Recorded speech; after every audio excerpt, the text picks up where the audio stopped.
शुरू हुआ था संपत्ति, विरासत और अब आरक्षण।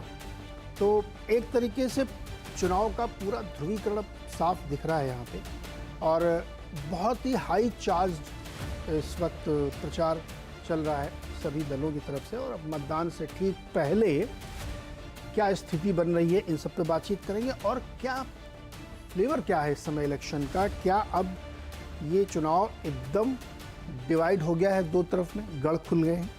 राजनीतिक अपडेट भी कुछ आपको बता दूं, कन्नौज से, उत्तर प्रदेश से अखिलेश यादव चुनाव लड़ेंगे। उन्होंने कहा है कि हर बॉल पे 6 मारेंगे। सुब्रत पाठक जो भारतीय जनता पार्टी, उन्होंने कहा कि भारत पाकिस्तान के साथ मैच होगा, कड़ा मुकाबला होगा। तेज प्रताप को तो कोई जानता ही नहीं था, इसलिए अब मज़ा आएगा। तो अखिलेश यादव ने कहा महफिल तो यूपी में जमेगी। इसके इशारे कुछ और भी हैं यहाँ पे, लेकिन जो कल चुनाव होने वाले हैं उसमें 89 सीट्स पे मतदान होगा, जिसमें केरल का पूरी सीटें शामिल हैं। उसके अलावा फिर कर्नाटक की, राजस्थान की, उत्तर प्रदेश, मध्य प्रदेश, महाराष्ट्र की थोड़ी सीटें सब जैसे हैं, लेकिन एक बड़ा चंक ये होगा। तो 102 हो चुकी हैं और कल 89 और हो जाएंगी, यानी लगभग 40-42%, 45% देश कवर हो जाएगा इस चरण के बाद। तो इसी पर आज चर्चा करेंगे कि क्या अब पूरी तरीके से ध्रुवीकरण पे समय चल रहा है या फेज वाइज मुद्दे बदलते रहें, क्योंकि तीसरा मुद्दा ये हम लोग देख रहे हैं जो चेंज हुआ है।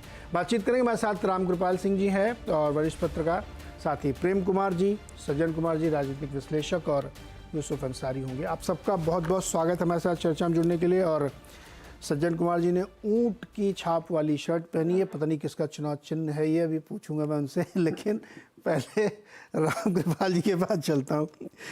रामकृपाल सर जी, अब माहौल बिल्कुल हिंदू मुसलमान वाला हो गया, एकदम गर्मा गया चुनाव। संपत्ति, मंगलसूत्र, मंदिर, मैनिफेस्टो, और वहाँ से होते हुए अब आ गया सीधे सीधे आरक्षण, और उसमें मुसलमानों को देने की कोशिश पे।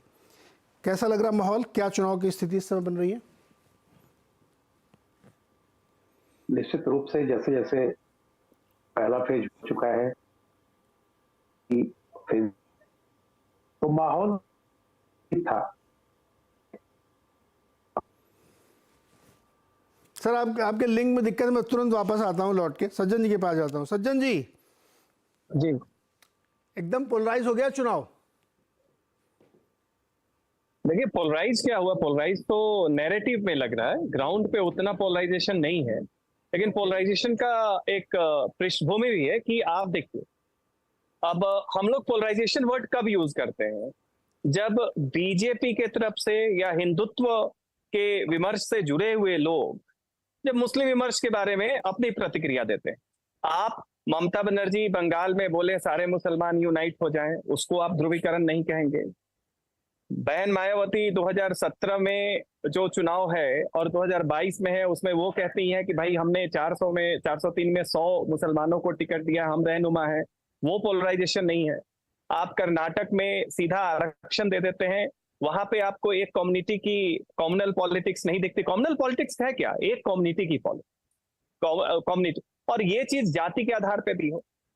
धारणा यह है कि जब तक कि आप जाति के आधार पे या माइनॉरिटी को कंसोलिडेट होके, भले ही उनके अंदर, भाई सबके अंदर में डिवीजन है, उनको अपने विवेक पे फैसला लेने दीजिए, जब तक कि उनके बारे में बात करें वो सेकुलर पॉलिटिक्स होता है। जब उस पे प्रश्न चिन्ह उठा के आप हिंदुओं को भी गोलबंद करने की कोशिश करें तो उससे आप जो है ध्रुवीकरण कहते हैं। और इसी कारण से देखिए कि भारत में सेकुलर पॉलिटिक्स का जो हाल है वो किस कारण से, पहला तो ये बात। दूसरा देखिए, चूंकि दूसरे चरण में कर्नाटका भी है, सीटें रायगंज और बालूरघाट बंगाल का है, जो आपका दिनाजपुर और मालदा वाला सीट है, तो उसमें मुस्लिम माइनॉरिटी भी है। उसके बाद आप देखिए कि इस चरण में यूपी बिहार तमाम भी चीजें हैं। और जिस तरीके से अपोजिशन ने अपने नैरेटिव में ओबीसी, एससी, एसटी, कॉन्स्टिट्यूशन बदल जाएगा, रिजर्वेशन खत्म हो जाएगा, और इस तरीके से जो फ्रैगमेंट्स में जो पॉलिटिक्स करने की कोशिश की है, तो निश्चित तौर पे बीजेपी उसको काउंटर करने के लिए उसी के रेस्पॉन्स में ये हिंदुत्व की बात कर रही है, जिसमें हिंदू और मुस्लिम की बात कर रहे हैं। लेकिन इसमें एक चीज जरूर देखिए, जहां तक मुस्लिम बैकवर्डनेस की बात है, जिसमें उन्हें आरक्षण दिया जाता है, सच्चर कमेटी की रिपोर्ट, रंगनाथ मिश्रा की कमेटी ये कहती है कि साहब इनमें तो दलितों वाली हाल है, बहुत ज्यादा पिछड़े हैं एक छोटे से तबके को छोड़कर। लेकिन अभी बिहार में सेंसस हुआ, आप उसका डेटा उठा के देखें, आप वहां पे देखेंगे कि केवल अपर कास्ट मुस्लिम्स ही नहीं बल्कि पसमानदा मुस्लिम्स की भी आर्थिक स्थिति हिंदू, अपर कास्ट और ओबीसी से बेहतर है। अगर ये सेंसस सही हुआ है तो, जातीय जनगणना सही हुई है तो इस स्थिति में ये जो पूरा का पूरा डेटा है इसमें कोई सिंक्रोनाइजेशन नहीं है। दूसरी बात आप एक और देख लें, जब आप सीधी सी बात करेंगे कि मुस्लिम को रिजर्वेशन ओबीसी में दायरा, बिहार में आप देख लीजिए बहुत सारी जातियां हैं सीमांचल में जिसे लालू जी और नीतीश जी के टाइम में ओबीसी में शामिल किया गया, कर्नाटक में ये चीज हो रहा है, बिहार बंगाल में आप देखें तमाम जो मुस्लिम्स हैं वो ओबीसी में आते हैं। तो ऐसी स्थिति में निश्चित तौर पे जो पहले से ओबीसी हैं, हिंदू ओबीसी हैं, उनको उनका हक घटता है। अब बीजेपी जो चीज हो रहा है उसका राजनीतिक लाभ लेने के लिए, क्योंकि दूसरे चरण में ऐसा विमर्श दिख रहा है, उसको उपयोग कर रही है। तो यहाँ पे फ्रेमिंग की भी समस्या है। फ्रेमिंग की समस्या ये है कि जब आप मुसलमानों की यूनाइट होने की बात करें वो कॉम्युनलिज्म नहीं है, वो ध्रुवीकरण नहीं है। जब आप कास्ट के नाम पे अपील करें वो ध्रुवीकरण नहीं है, वो कॉम्युनल पॉलिटिक्स नहीं है। आप जैसे ही हिंदू यूनिटी की बात करते हैं वो कॉम्युनल और पोलराइजेशन की पॉलिटिक्स हो जा रही है। और निश्चित तौर पे हमें लगता है कि चुनाव जीतने के लिए लड़ा जा रहा है और उसमें जो पहले से तथ्य विद्यमान हैं उसको थोड़ा स्पिन करना और एम्फेसाइज करना हर पॉलिटिकल पार्टी करती है। पहला दाव कांग्रेस ने और अपोजिशन ने खेला है कि संविधान खत्म होगा, आरक्षण खत्म होगा, हिंदू राष्ट्र बन जाएगा। उसके प्रत्युत्तर में प्रधानमंत्री स्वयं जो है उसको न्यूट्रलाइज करके एज लेने की कोशिश कर रहे हैं। ये व्यवहारिकता की पॉलिटिक्स है, ये कहीं से भी संतों वाली राजनीति हमें अपेक्षा भी नहीं करनी चाहिए। और हमें लगता है जिस तरह का विमर्श है, जिस तरीके से समाज का एक डीपनिंग ऑफ पॉलिटिक्स हो रही है, उसमें आप देखिए नैरेटिव जो है इंटेंसिफाई होती जाएगी। ये अमेरिका से लेके इंडिया में है। दिक्कत यह है कि ब्लैक लाइव मैटर से लेके कैंसिल कल्चर, इन सब पे कोई आपत्ति नहीं करता। जैसे ही आप देखेंगे कि सेंटर राइट और राइट विंग की प्रतिक्रिया आती है। जी, एक चीज मुझे बताइए आप, जब ये संविधान बदल जाए, ये सब बहुत डिबेट महीनों से चल रही थी, बहुत जगहों पे इस पर डिस्कशन हो रहा था। उसके बाद बीजेपी की रैली में, प्रधानमंत्री की रैली में या नड्डा जी की रैली में, अमित शाह जी के लिए बहुत सारे इश्यूज पे वो बात करते रहते थे।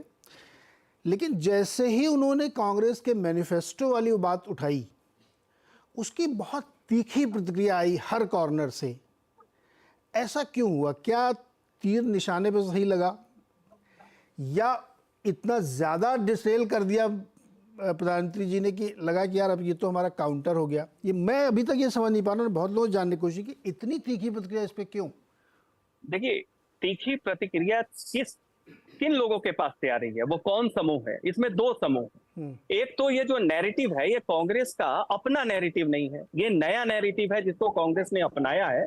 जो वामपंथियों का जो बहुत ज्यादा आगमन हो रहा है कांग्रेस में, उसके बाद शुरू हुआ है कि संपत्ति का बंटवारा होगा, इनहेरिटेंस टैक्स होगा। अब आप देख लीजिए, सैम पित्रोदा 2005 में जब नॉलेज कमीशन के चेयरमैन थे और जब अर्जुन सिंह उस समय जो एचआरडी मिनिस्टर थे, ओबीसी रिजर्वेशन शैक्षणिक संस्थानों में ला रहे थे, तो इन्होंने उसका विरोध किया था। और उस समय प्रताप भानु मेहता जो हर हफ्ते इंडियन एक्सप्रेस में एक आउटरीच दिखाते हैं और इन चीजों की आज के डेट में समर्थन में है, मौन समर्थन भले हो, उस समय रिजाइन कर दिया। आज वही सैम पित्रोदा जो मेरिट को चैंपियन करते थे कह रहे हैं कि यूएस में इनहेरिटेंस लॉ है। राहुल गांधी जब 2004 में एमपी बने, उनसे जब पूछा जाता है कि भाई कास्ट रिजर्वेशन, तो उस समय वो कहते हैं ये सब नहीं, न्यू इंडिया जो है वो मेरिट बेस्ड होना चाहिए। आज वो उनका बिल्कुल अलग एक आउटरीच है। तो ये आउटरीच जो है ना, बिना किसी कन्विक्शन के, पहली बात ये कहां से आ रहा है, इसका सोर्स क्या है? ये जो वामपंथी जो उपद्रवी लोग कांग्रेस को ज्वाइन कर रहे हैं, जो सीपीआई और सीपीएम को छोड़ के इधर आ रहे हैं। एक दूसरा क्या है कि एक एलीट, वो एलीट लिबरलाइजेशन के बाद